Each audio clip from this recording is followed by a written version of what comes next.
Corona जैसा संकट हमारे जीवन में पहली बार आया था। सरकारों के लिए पहला अनुभव था, अफसरों के लिए और जनप्रतिनिधियों के लिए गंभीर चुनौती थी। बेहतर करने का प्रयास सब लोगों ने किया, उसमें जो खामियां रही, शायद भविष्य में ऐसा कोई दिक्कत आएगी तो हम सब जनप्रतिनिधि और सरकारें मिलकर के निपट लेंगे। सभापति महोदय, नरेगा में श्रमिकों की संख्या बढ़ाने का काम तो किया गया जो महामहिम के भाषण में बताई गई, लेकिन संख्या बढ़ने के साथ साथ मजदूरी और कार्य दिवस बढ़ाना भी एक चुनौती है और अभी तक जो पक्के काम हैं उनकी प्रगति कम है। पक्के कामों में नरेगा में बेहतर नहीं कर पा रहे हैं। केंद्र की मदद और राज्य की मदद में, जैसे मेरे से पहले वक्ता साथी बोल रहे थे, जिसे पंचायतों में दिक्कत भी है, हर पंचायत में दिक्कत है, कार्य प्रगति में अवरुद्धता आई है। हम उम्मीद करते हैं कि अभी बजट घोषणा में ये दिक्कतें दूर करने का काम सरकार करेगी और मजदूरों के कार्य दिवस भी बढ़ाएगी और पक्के कामों में भुगतान जल्दी से करेगी। सभापति महोदय, मैं धन्यवाद करना चाहूंगा कि हो सकता है राजस्थान के कई क्षेत्रों के विधायकों की अलग अलग राय हो, पर फसल बीमा पर हमारे यहाँ बहुत बेहतर हुआ है। समय पर प्रीमियम जमा होने की वजह से 2019-20 तक के रबी तक के बीमा क्लेम आए हैं। मैं मेरी विधानसभा क्षेत्र की बात करूं तो 2019-20 की रबी में 36,000 किसानों के खातों में 204 करोड़ रुपए आए हैं। 450 किसान, 500 किसान ऐसे हैं जिनके पोर्टल पर गलत अक्षर दर्ज हो गए। पंचायत थी मेरा गांव मलखेड़ा और उसका दर्ज हो गया जोगीवाड़ा। वो पैसे भुगतान अभी बाकी हैं। वो हम उम्मीद करेंगे कि कृषि मंत्रालय उसको गंभीरता से लेते हुए और इन चीजों को दुरुस्त करने का काम भारत सरकार के साथ मिलकर के करेगा और भविष्य में फसल बीमा को और मजबूत करने के लिए राज्य सरकार और तेजी से कदम उठाएगी। क्योंकि सारी डिबेट में हमने सुना है कि बहुत कम सारे विधायक साथी हैं जो फसल बीमा को गंभीरता से जिक्र किए हैं। मैं समझता हूं किसान के लिए इससे अच्छी और कोई योजना है नहीं। महोदय, प्रदेश में बिजली के दाम बढ़े हुए हैं, इसमें कोई दो राय नहीं कि कोरोना के 3 महीनों में बिजली के बिलों में विशेष छूट देने की बात कही गई थी। वो बिल इकट्ठे हो गए। आज लोगों के लिए घरेलू बिजली के बिल भी भर पाना मुश्किल है।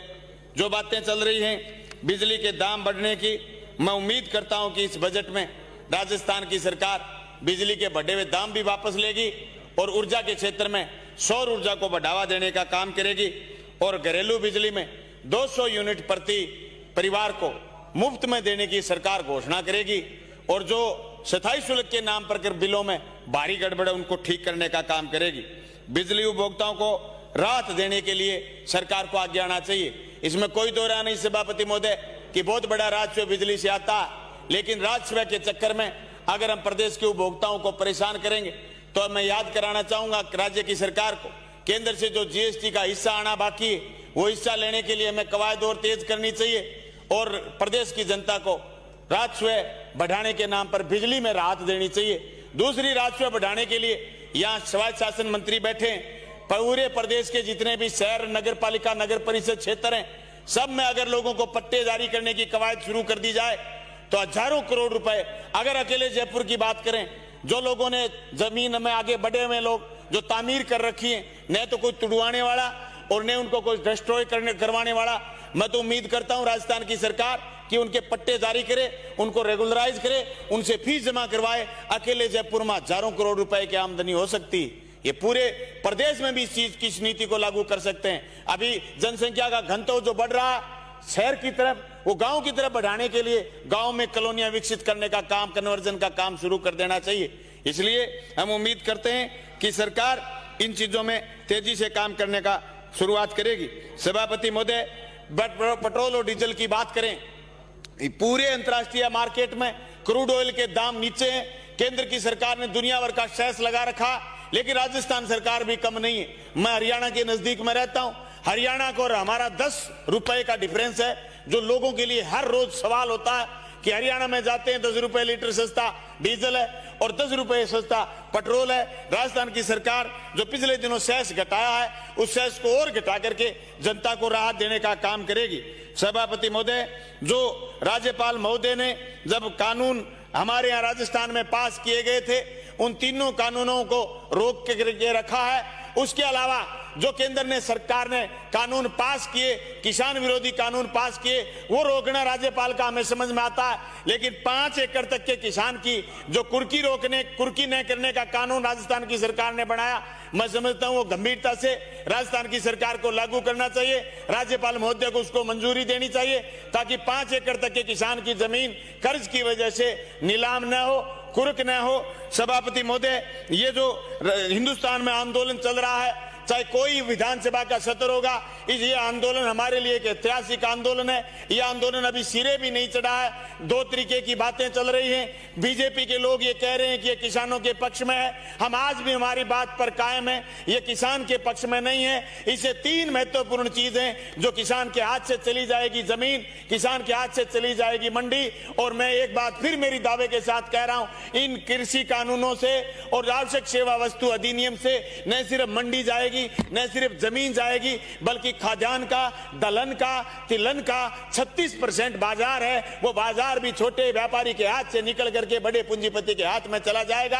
हमारी गर्दन बड़े पूंजीपति के हाथ में आ जाएगी। केंद्र की सरकार के पास जो आज सरकार एफसीआई के गोदाम भर करके गरीबों को 2 रुपए किलो का गेहूं देती है, पीडी सिस्टम जो चल रहा है वो हमारा डिस्ट्रॉय हो जाएगा। ये आंदोलन न सिर्फ किसान से जुड़ा हुआ है, ये आंदोलन न सिर्फ खेती वाले किसान से जुड़ा हुआ है, ये खेती और मजदूर से, खरीद के खाने वाले से और बेचने वाले तक सब लोगों के पेट से जुड़ा हुआ आंदोलन है। मैं उम्मीद करता हूं कि आंदोलन हम और मजबूती से लड़ेंगे और हमारे साथी जो राजस्थान की विधानसभा में बैठे हैं, जो किसान परिवारों से आए हैं, हो सकता है उनकी राजनीतिक पार्टी दूसरी हो, पर वो हमारे साथ आएंगे। साथियों, जवान भी मेरा है और बूढ़ा भी मेरा है। जो आंदोलन में है, जवान भी मेरा है, बूढ़ा भी मेरा है। हर सरहद पर खून भी मेरा है। एक सरहद पर खून हिसाब चुका रहा है, एक सरहद पर खून हिसाब चुका रहा है, दूसरी सरहद पर खून हिसाब मांग रहा है। फिर भी मोहब्बत देखो मेरी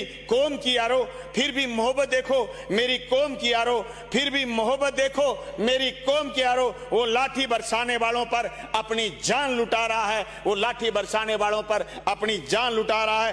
पता है बार बार हर बार धोखा मिलेगा, पता है बार बार हर बार धोखा मिलेगा, फिर भी शांति के लिए हर बुलावे पर वो जा रहा है। आज लाखों लाख किसान जो शांतिपूर्वक आंदोलन लड़ रहे हैं, अहिंसात्मक आंदोलन लड़ रहे हैं, मैं समझता हूं तीनों काले कानून केंद्र की सरकार को वापस लेने पड़ेंगे। खुदारी देखो मेरे किसान की यारो, आज भी उनकी महफिल में रोटी अपने लंगर की खा रहा है, अपने लंगर की खा रहा है। सभापति महोदय, मैं ये उम्मीद करता हूं कि हमारी सरकार जो आने वाले दिनों में बजट पेश करने वाली है, इस बजट में सहकारिता विभाग को मजबूत करने का काम करेगी सरकार, कृषि विभाग को मजबूत करने का काम करेगी सरकार, और भादरा नोर के हिस्से का पूरा पानी लेते हुए सिंचाई विभाग को मजबूत करने का काम सरकार करेगी।